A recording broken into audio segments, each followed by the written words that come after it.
We're going to be looking at Mark 10 as well as Matthew 20 and Luke 18, but we're going to use Mark's account primarily in our next lesson of our study of the life of Christ, which is titled, "What Are You Going to Be When You Grow Up?" Or what do you want to be? That's the way the question is usually asked.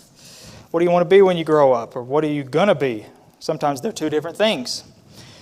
But if you turn to Mark chapter 10, that'd be a good place to start. You might ask a child that question. Usually it's children because they're the ones who we consider not to be grown up in that way at least. You may remember being asked that question yourself. What are you going to be when you grow up? And sometimes the answers are typical. Sometimes they're sort of ambitious. Maybe similar answers, whatever their parents might be. But we're not talking about physically. We're talking about spiritually. So what spiritually are you going to be when you grow up? What are your plans? Do you have any plans for growing up spiritually? Are you working diligently to prepare yourself to be what you want to be spiritually? Do you think you might already be what you want to be when you grow up spiritually? Or do you think you may already be grown up spiritually? I hate to burst your bubble, but the odds are heavily in favor of the fact that if you think you're already spiritually grown up, you're not. I don't know if you are or not, but I know that if you think you are, I know you're not. That's kind of how it works. If you think you are, that automatically would show that you're not. Listen to what Paul said in Ephesians 4, beginning in verse 11. He said, "And He, that is God, or the Lord, gave the apostles, the prophets, the evangelists, the shepherds, and teachers to equip the saints for the work of ministry, for building up the body of Christ, until we all attain to the unity of the faith and of the knowledge of the Son of God, to mature manhood, to the measure of the stature of the fullness of Christ, so that we may no longer be children, tossed to and fro by the waves and carried about by every wind of doctrine, by human cunning, by craftiness and in deceitful schemes. Rather, speaking the truth in love, we are to grow up in every way into Him who is the head, into Christ, from whom the whole body, joined and held together by every joint with which it is equipped, when each part is working properly, makes the body grow so that it builds itself up in love."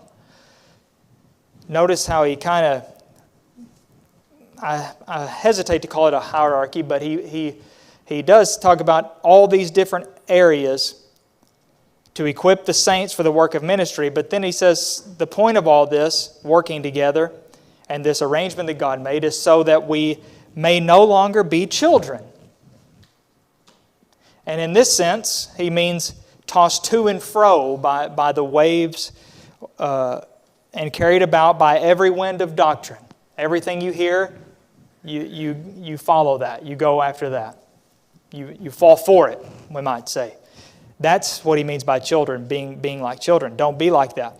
We need to grow up, so we're not led astray by human cunning and craftiness and deceitful schemes. Growth and maturity is what it takes to avoid that. So Jesus was approached in our lesson text here by two individuals who were going to make a request to sit by Jesus when He ascends on high into heaven. And Jesus' response must have come as a surprise to those, not just those two, but anybody who heard. And He told them what they need to aspire to be when they grow up spiritually. First, however, He once again foretells His death. Mark chapter 10, verses 32 through 34, it says, "And they were on the road going up to Jerusalem, and Jesus was walking ahead of them. And they were amazed, and those who followed were afraid. And taking the 12 again, he began to tell them what was to happen to him, saying, "See, we are going up to Jerusalem, and the Son of Man will be delivered over to the chief priests and the scribes, and they will condemn him to death and deliver him over to the Gentiles.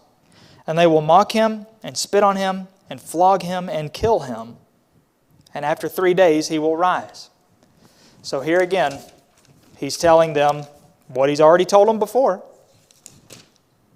But it keeps getting plainer and plainer, more and more clear. And still they didn't quite catch on. They still weren't equipped or prepared to accept what he was saying. Matthew's account says, as Jesus was going up to Jerusalem, he took the 12 disciples aside, and on the way he said to them, "See, we're going to Jerusalem, and the Son of Man will be delivered up," and so on and so forth. And from that point, it's pretty much exactly like Mark's account. And then in Luke 18, says,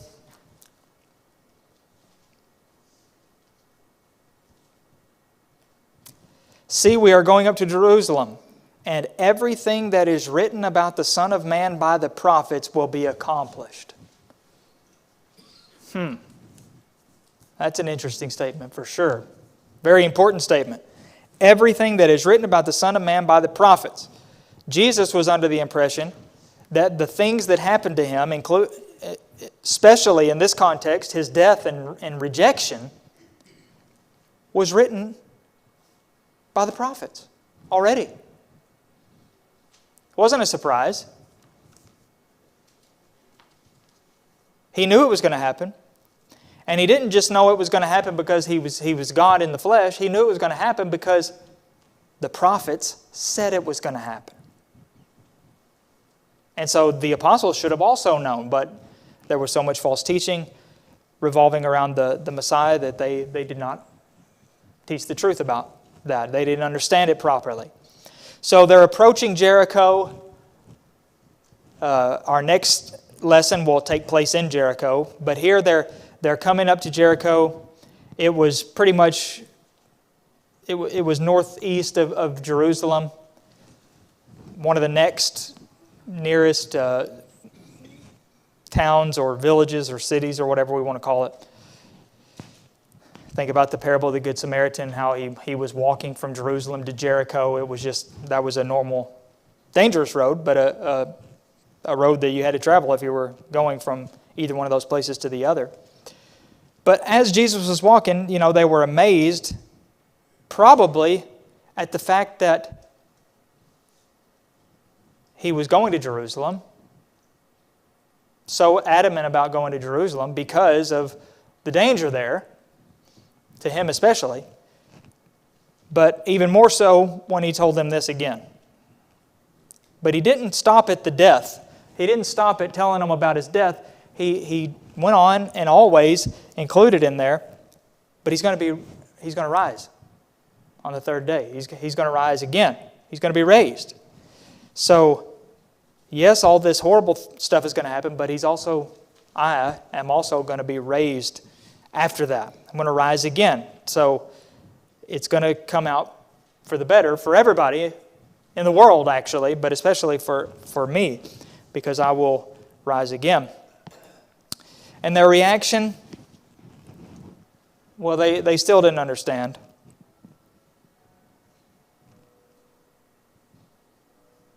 They didn't get it. And I'm not so sure they didn't understand what he was saying as much as they couldn't bring themselves to accept it.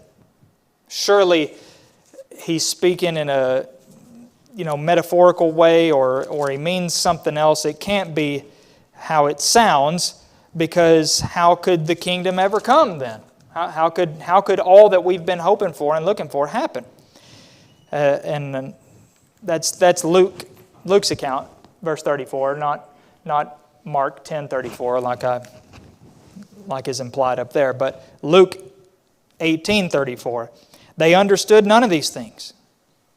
The saying was hidden from them, and they didn't grasp what was said. So it may be that God actually intended for them to not fully comprehend. If they had, they may have behaved differently than they did. We saw what Peter did the second that he understood in the garden what was happening. Well, if they had understood all along, then it may have gone similar to that, far, far earlier. But at any rate, they didn't understand.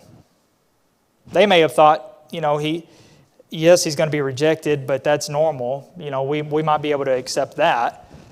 We've already seen how he's been rejected by the Pharisees and the Jewish, powers, his whole ministry. So, of course, he might be rejected. But the death part, that would have been the one they stumbled over. And so by rising again, he could mean, in the sense of my ministry will start again, or I'm going to go away for a little while, but I'll come back, anything like that. They weren't fully ready to understand or able to comprehend exactly what he meant was going to happen. Which takes us into the next part then. Mark 10, 35 through 45, and Matthew 20, verses 20 through 28. Similar to something that happened in Mark 9, 30 through 37, when Jesus foretold his death. They wanted to know who was going to be the greatest. They were arguing about it. It almost seems like, just to quote Alfred Edersheim, he says, it almost seems as if the fierce blast of temptation were already sweeping over the little flock, as if the twilight of the night of betrayal and desertion were already falling around. Now it has fallen on the two chosen disciples, James and John, the sons of thunder, and one of them, the beloved disciple, the one that Jesus loves and the one who's always talking about love. But they were also, Jesus didn't say you're the sons of love, he said you're the sons of thunder. And we'll see more about that in just a second. Try to recall to our memories some things about these two brothers. But isn't it interesting? As soon as Jesus says what he just said, we're going to Jerusalem. I'm going to be delivered up. I'm going to be condemned to death. I'm going to be handed over to the Gentiles. I'm going to be mocked. I'm going to be spat on. I'm going to be flogged. I'm going to be killed. And I'm going to rise again after 3 days. And it was this time when this thing happened. Here's what we read, beginning in verse 35, Mark 10. And James and John, the sons of Zebedee, came up to him and said to him, Teacher, we want you to do for us whatever we ask of you. Okay. Obviously, that was normal language, or that would have been very strange for them to have said. And Jesus probably would have pointed it out. But he said to them, what do you want me to do for you? And they said to him, Grant us to sit, one at your right hand and one at your left in your glory. Jesus said to them, you do not know what you're asking. Are you able to drink the cup that I drink, or to be baptized with the baptism with which I'm baptized? And they said to him, we are able. And Jesus said to them, the cup that I drink you will drink, and with the baptism with which I'm baptized you will be baptized. But to sit at my right hand or at my left is not mine to grant, but it is for those for whom it has been prepared. We'll just stop right there for now. So, James and John, we get one extra detail in the parallel account, that their mom got involved with this. Interestingly, the Matthew's account, let's see. Then the mother of the sons of Zebedee came up to him with her sons. So she was there. But Matthew presents it as her doing the speaking, whereas Mark just says, it was their request. And both were probably true. Both can be true without being contradictions. Regardless of who was doing the speaking, it was on their behalf.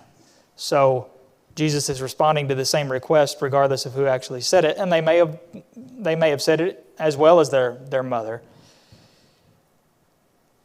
But whenever you think about what do you want, or we want you to do for us whatever we ask of you, whenever we ask somebody for a favor, it's not that much different. If somebody says, will you do me a favor?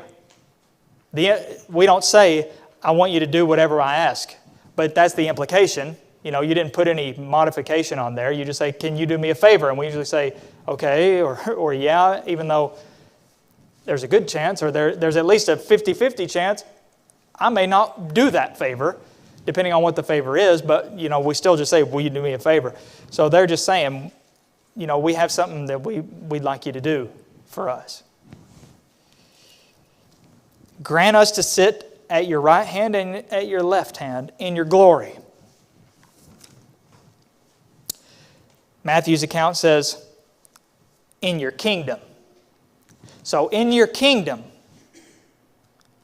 we want to sit at your right hand and at your left.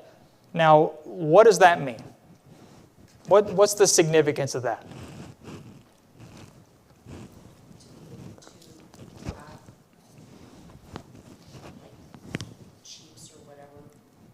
Yeah. Technically, you think about anybody around Jesus is going to be either at his right hand or his left hand, right? Unless they're in front of him or behind him. But, you could have people going miles and miles to either side, and every single one of those people is either at your right hand or your left hand. But what they mean is, literally, right there, the seats next to him. Here's Jesus on his throne. Let one of us be at your right hand. Sons of Zebedee. Son number 1 at Jesus' right hand. Son number 2 at Jesus' left hand. Remember, he had told them in our last lesson, Peter said, hey, we've left everything and followed you. What will there be for us? What will we have? And he said, you're going to sit on 12 thrones. Now, and I don't think it's a coincidence at all, shortly after that, they're asking for the 2 chief seats. What's even more ironic is that's exactly, explicitly something that Jesus condemned already at one point. Don't ask for the chief seats whenever you go to your friend's house for dinner, he even said. A banquet. But now they're asking for that in his kingdom. Surely that's even more offensive or shameful. But that's what they asked. And we can't, I guess, read too much into their motive other than what seems to be implied by the motive. But what about these 2 sons? We may get tripped up on the man that John became. We talk often about Peter's transformation. John seems to have had a transformation too. It's just not as emphasized because he's often standing in Peter's shadow throughout the gospel record. And at the end of the day, most humans have an inclination to think about their, worry about themselves. Like, I want to secure myself a spot. It's like our natural to be a little bit, not that it's right. Yeah. Natural in one way, but still not good. Yeah. John, let's think about 2 instances where John has popped up in the gospel record so far. These 2 sons of Zebedee. John spoke up on one occasion and confessed to having forbade somebody. He said, there was somebody that was casting out demons who didn't follow. He didn't go with us. And I told him to quit. Now, we might look at that and see that as a good thing because John seems to have been self-aware enough and conscientious enough to confess that. And, we assume that he was saying it in a self-loathing way, knowing that he shouldn't have done it. But he still did that. He told somebody, he said, stop. No, we don't know you. You quit. Another occasion, he and his brother James would have called down fire from heaven on the Samaritans because they didn't receive Jesus into their homes or their village. That was James and John. That wasn't Peter. That's something we'd think Peter might do. But it was James and John. So it seems perfectly in harmony with those 2 instances, those 2 little ordeals, that they would ask Jesus this. So it may not be in, we may not see how it fits in with the man John would eventually become, but it does fit in with who we've seen John sort of appear to be or stumble over so far. And Jesus is, it still shows faith in Christ and in His kingdom, but it also shows misunderstanding, selfishness, self-exaltation. Pretty much the same spirit that led them to want to call down fire from heaven on the Samaritans. And the same spirit that led John to rebuke somebody for casting out demons was this that led them to do this. And even getting mom involved, I don't know. Maybe culturally it's different, but in our culture that would be immensely embarrassing for mama to have to get involved. The last thing that a young man or even a boy would want is for his mom to do anything for him in front of his friends. Right? Go away, Mom. I'm fine. Go home. We don't need you to help. Even if they did need her, they would say they wouldn't want that. Well, maybe it was different in their culture, but at any rate, their mom was involved in this. And maybe she was just looking out for her two boys, and wanted to make sure. The thing is, they literally did not know what they were asking. Because if they were trying to secure, or if she was trying to secure for her sons, some sort of security, she really didn't understand what she was asking. And that's how Jesus is going to respond, with extreme patience.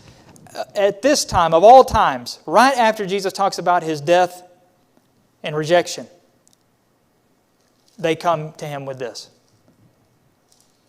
And this would be a time, if ever, that Jesus would lash out, surely, and really lay into them and say, are you kidding me? Do you realize what nerve you have? How dare you? You ought to be ashamed of yourself. But Jesus said, you don't know what you're asking. That was true in multiple ways. They didn't understand the implication of what they were saying. They may not even have been willing to see the selfishness and pride of what they were saying, but they literally didn't understand what they were saying. Because in order to do what they were asking, they would have to suffer the same thing He would suffer. And so He asks them, are you able to drink the cup that I drink, or to be baptized with the baptism with which I'm baptized? Now, what is that cup? What cup? The cup the cup that He drinks. Yeah, it's a metaphor. It's an expression commonly used, in the Bible and the Old Testament language especially. Anything that you have to go through is a cup that you have to drink. Same thing with the baptism in this case. Are you able to be baptized with the baptism with which I'm baptized? Well, presumably, James and John had already been baptized with the baptism with which Jesus had been baptized, because we would assume that they had been baptized by John, the baptizer. But that's not what He's talking about. And He's not talking about any sort of water immersion. He's talking, again, it's same type of expression as with the cup. The baptism with which He was to be baptized was the same as the cup that He had to drink. It's like, are you able to walk in my shoes? Yeah. Or feel my shoes? Are you able? They may not have made the connection between that and what they were asking. So they probably hadn't even thought before whether they were able to do that. But yet they said, yes, we are. And I think all 12 of them probably believed that they were for themselves. I'm able. Remember, we already saw where Thomas said, let's go and die with Him. Peter, These other guys might deny you, but I'll die with you. I'll never deny you. I'm going to go die with you if that's what it takes. James and John were no exception. They thought they were able. And then he tells them, well, guess what? The cup that I drink, you are going to drink it, whether you're able or not. And you will be baptized with the baptism with which I'm baptized. However, what you've asked is not even mine. I can't give you that. I can't grant you that. It's not mine to grant. But it's for those for whom it's been prepared. And that may well be them. He's not saying it's not you, sorry. He's saying I can't just, wave my hand and make that happen. If God intends you to, and I don't know, I'm not sure if he means literally exactly what they're asking, but anything of that sort, any position, any place, if it's God's will for that to be, then it'll be. If not, then not. But it's not mine to give. It's not mine to grant. I can't just, make an exception and say, and yes, you will be sitting at my right hand and my left hand. And again, this whole thing was based on misunderstanding of Jesus, in his kingdom in the first place. So the 12 thrones, we'll just assume for the sake of argument that Jesus meant literally there will be 12 thrones for the apostles. We already made the point that would have been talking about the church, not in heaven, but in the church from our study Wednesday night, because that's what he was talking about in his kingdom. Well, James and John, Jesus can't make their seats be next to him. Not his to grant. But they will drink the cup that he has to drink. The suffering, the rejection, the mockery, the flogging. We have an inspired record of James's fate. He was the first one, the first apostle to have been executed. Tradition has that John was executed later, much, much later. But we don't know if it's true. There's more tradition that says they tried to execute him and they failed and all kinds of other stuff. There's even another tradition that says they did execute him and he rose from the dead again. But I would dismiss that one outright. But anyway, they did suffer persecution for sure. Overflowing suffering, devastation. And again, what the word baptism figuratively means, to be swarmed, surrounded, immersed in something. Yes? Is that a mistake about the 12 thrones? Shouldn't that be Matthew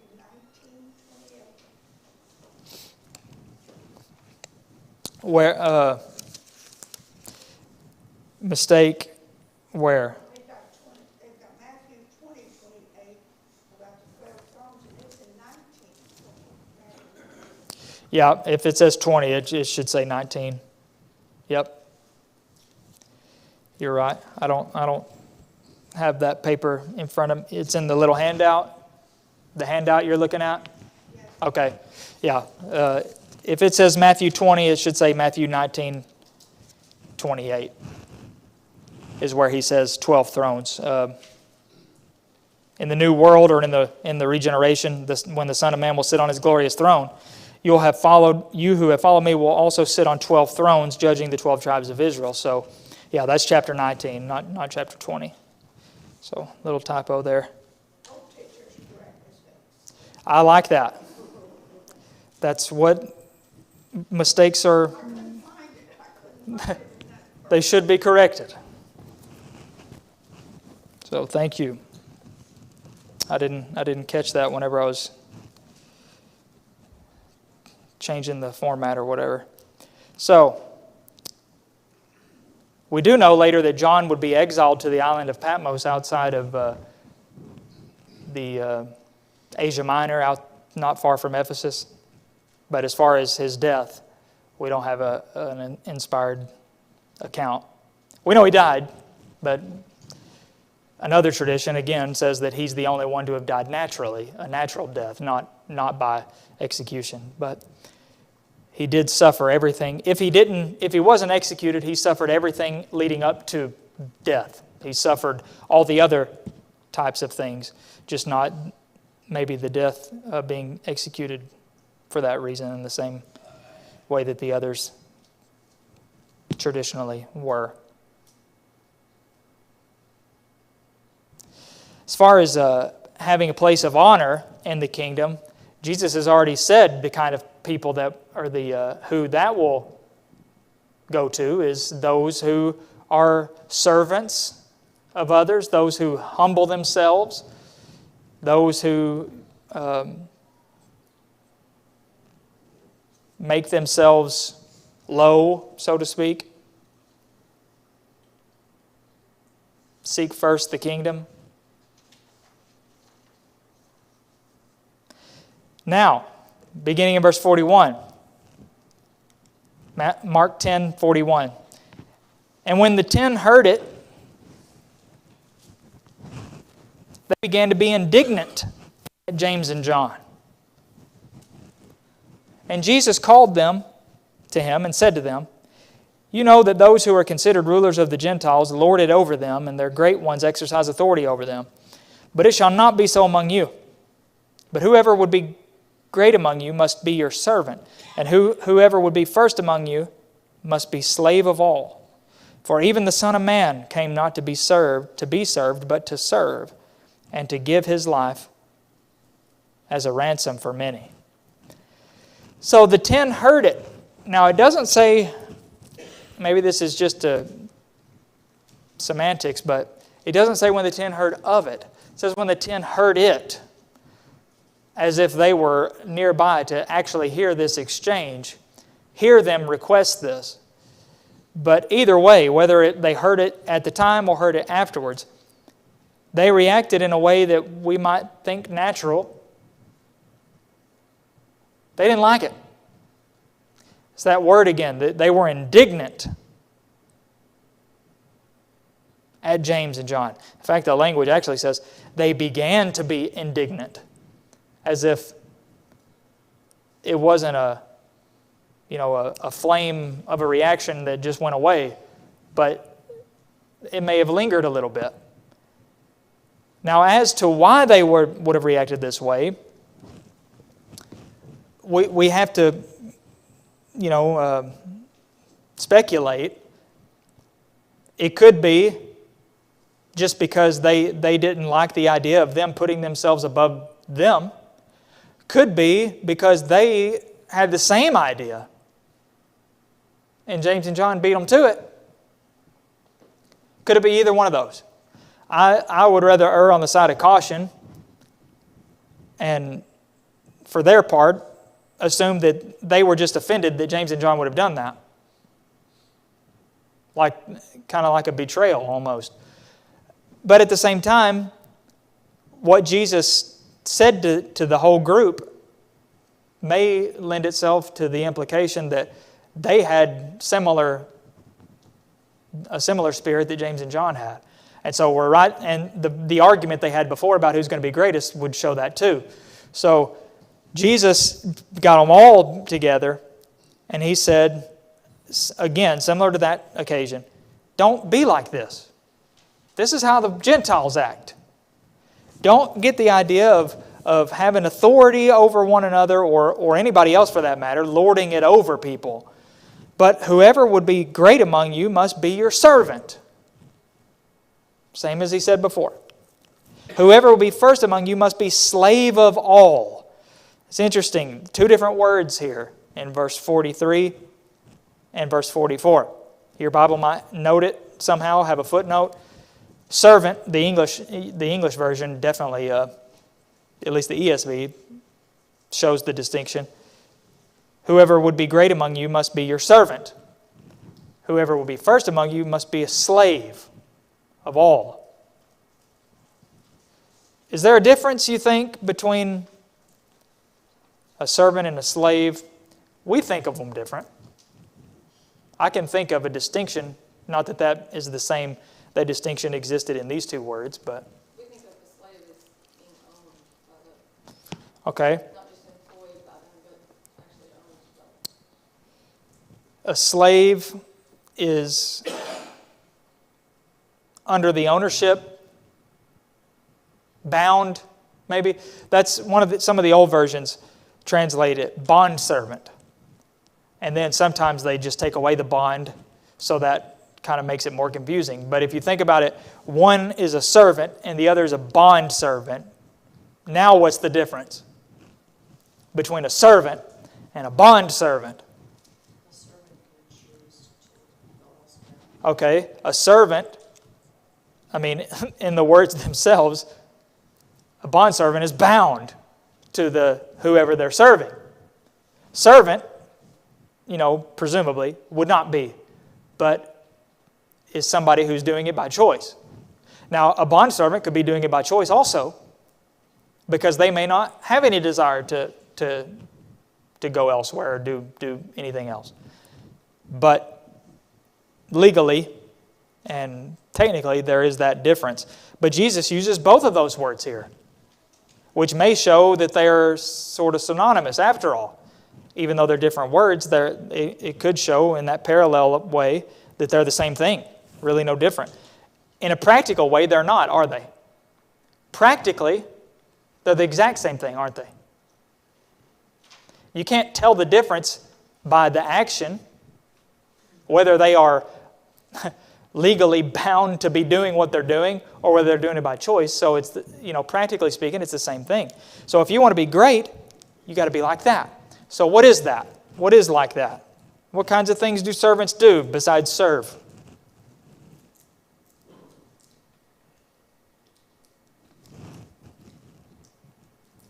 The unfavorable jobs.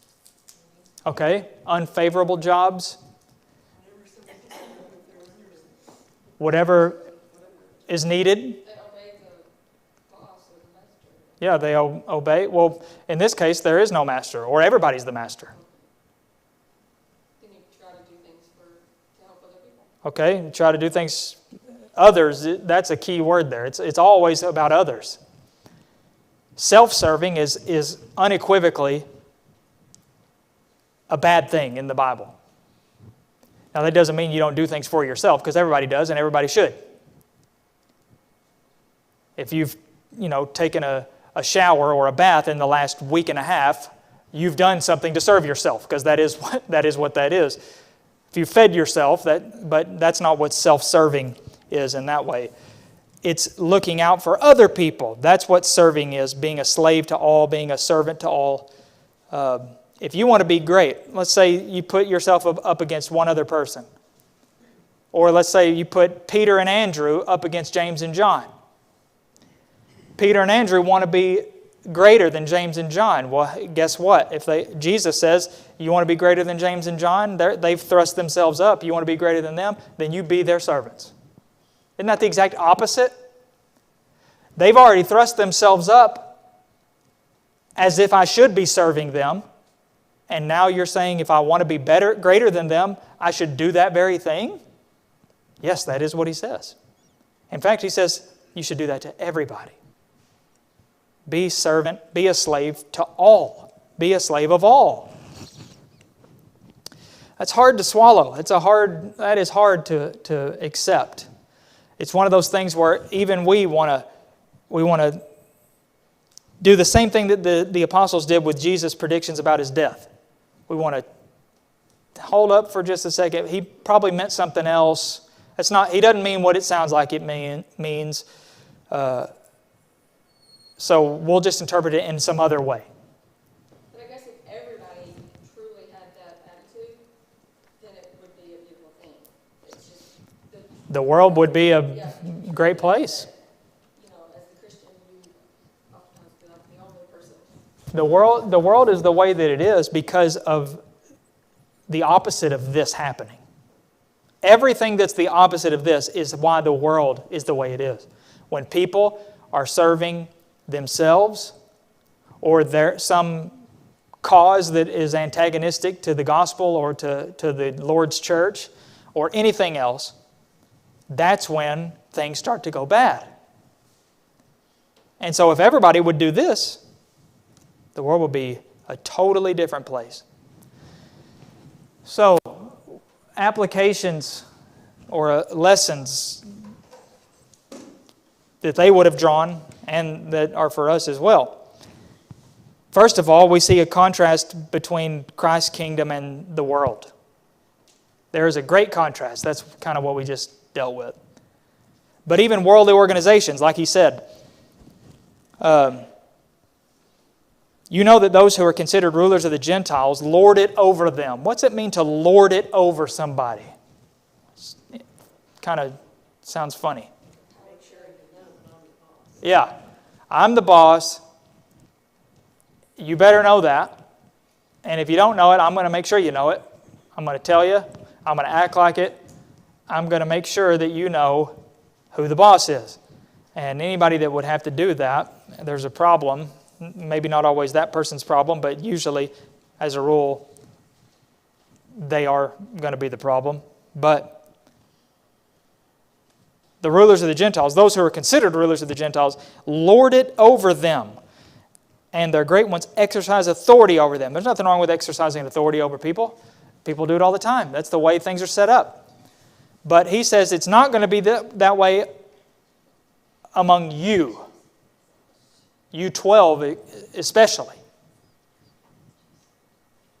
But also that would extend to all Christians. Now, does this mean that the church is not supposed to have any organization or leadership? No. Not at all.